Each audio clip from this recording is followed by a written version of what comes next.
Bismillahirrahmanirrahim. Assalamualaikum warahmatullahi wabarakatuh. Hamdan wa syukranillah, asyhadu an la ilaha illallah wahdahu la syarikalah wa asyhadu anna Muhammadan abduhu wa rasuluh.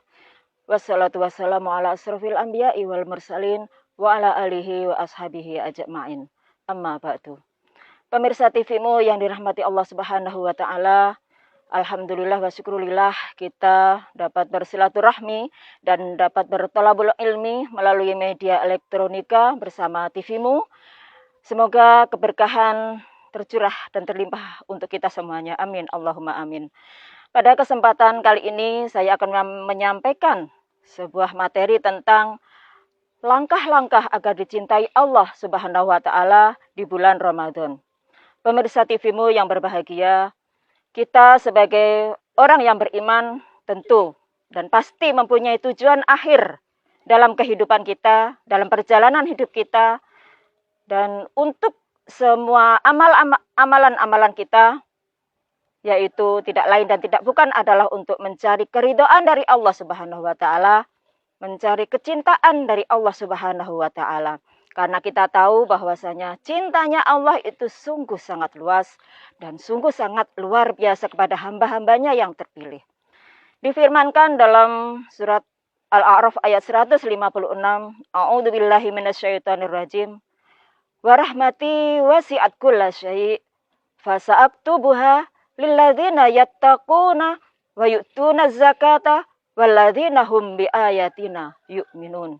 Ayat di atas menjelaskan bahwasanya cintanya Allah itu, rahmatnya Allah itu sungguh sangat luas, sangat maha indah, dan tidak dapat dibersamakan dengan kasih sayang siapapun. Kasih sayang orang tua kepada anaknya atau sebaliknya, kasih sayang pasangan suami kepada istrinya dan sebagainya. Marilah siapa yang tidak ingin mendapatkan kecintaan dari Allah Subhanahu wa taala. Masya Allah. Sungguh saya kira kita semuanya sebagai orang yang beriman, yang kita tuju adalah mendapatkan ridho dan cinta dari Allah Subhanahu wa taala. Lalu bagaimanakah caranya agar kita mendapatkan cinta dari Allah Subhanahu wa taala? Diriwayatkan dalam sebuah hadis qudsi yang berbunyi, "Wa ma taqarraba ilayya 'abdi bi syai'in ahabba ilayya mimma aftaratu 'alaihi." Dan tidaklah mendekat seorang hamba kepadaku yang lebih aku cintai dari apa-apa yang telah aku fardukan kepadanya.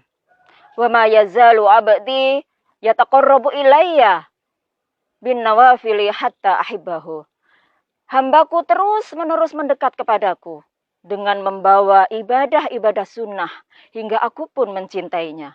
Fa in ahbabtu, dan jika aku telah mencintainya, kata Allah, kuntu sam'ahu alladhi yasma'u bihi.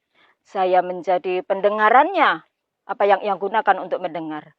Wa basarahu alladhi yubsiru bihi, dan menjadi penglihatannya, apa yang ia gunakan untuk melihat.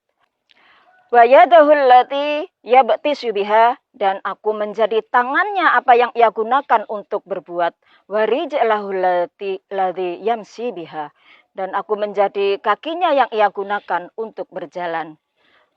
Wa in sa'alani a'taituhu, dan jika ia meminta kepadaku, pasti aku akan memberinya. Wala in ista'adzani la'aidannahu, dan jika ia meminta perlindungan dariku, niscaya aku pun pasti memberikan perlindungan kepadanya.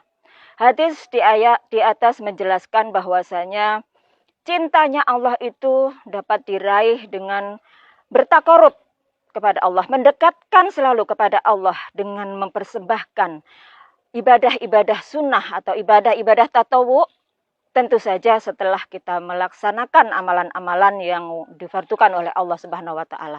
Ini yang akan membawa manusia yang beriman atau orang yang beriman kepada tingkat yang mulia, yaitu mendapatkan kecintaan dari Allah Subhanahu wa taala, bukan sekedar sebagai seorang pecinta.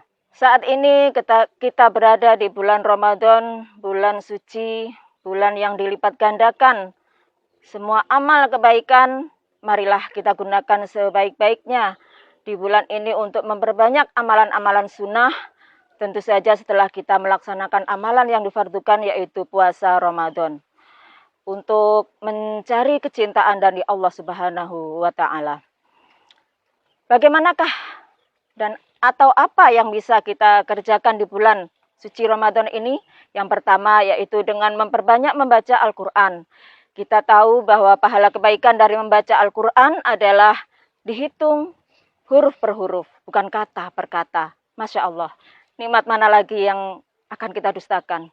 Karena itu, sesibuk apapun kita, marilah kita luangkan waktu kita untuk membaca dan membaca Al-Quran. Yang kedua yaitu dengan zikir, baik itu zikir lisan, akal, maupun zikir hati.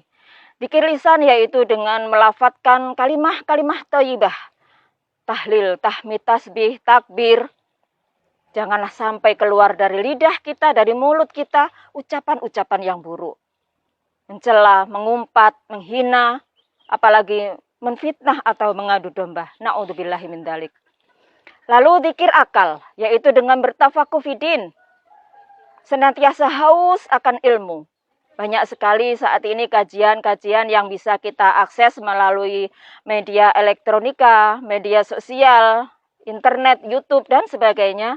Karena memang aktivitas kita di masa pandemi ini sangatlah terbatas. Namun jangan sampai keadaan ini membatasi semangat kita untuk bertolabul ilmi, apalagi ilmu agama.